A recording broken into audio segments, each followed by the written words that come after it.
Hey everyone, welcome back to 3D Mechanical Design. In this quick tutorial, I'll show you how to use the Replace Entity command inside a SolidWorks sketch. This tool lets you swap one sketch entity for another, like changing a line to an arc or spline, while keeping all downstream references and the original feature history intact. That's one of the biggest advantages of working in a parametric, feature-based modeler like SolidWorks. Your parts maintain design intent. When you edit one sketch element, connected features update automatically. Let's take this sheet metal bracket as an example. It's being reused for a new project, and the top plate needs a design change. We'll open the sketch, make the necessary shape adjustment, and I'll demonstrate how Replace Entity saves time by preserving the relationships already built into the model.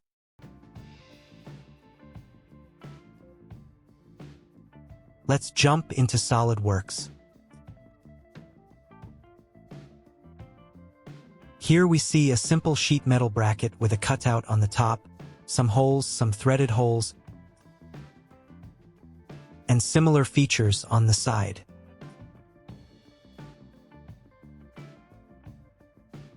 Now, let's see how we can use the Replace Entity command to modify our sketch without breaking the model. First, open the sketch that controls the top plate. There are two ways to launch the Replace Entity tool. Go to Tools, Sketch Tools. Replace Entity in the main menu.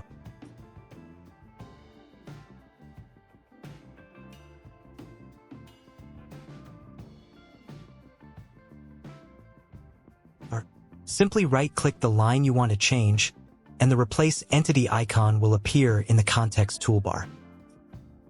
Click the icon to open the Replace Entity Property Manager.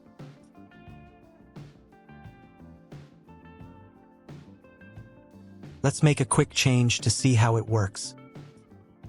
I'll sketch a new horizontal line just above the existing one. In the first attempt, I'll replace the original bottom line and convert it into construction geometry. Then I'll click OK.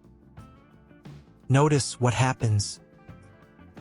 The feature tree turns red, and all components or features associated with that top surface disappear. That's because the original edge reference was lost.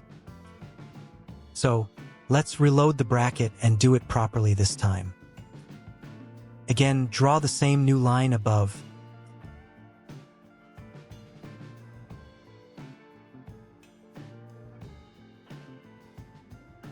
Click on the old line and choose Replace Entity. In the Property Manager, select Make Construction for the old entity, and then pick the new line as its replacement. Click OK to confirm. Now the old line has become construction geometry, and the new one drives the model. Exit the sketch, rebuild the part, and you'll see that all the holes and cuts update correctly with no errors. Everything follows the new geometry as intended.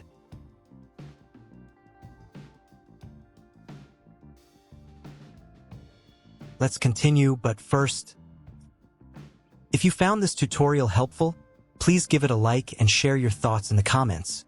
Your feedback really helps the channel grow. Feel free to ask any questions or suggest new SolidWorks topics you'd like to see in upcoming videos. Thanks for watching, and I'll see you in the next one.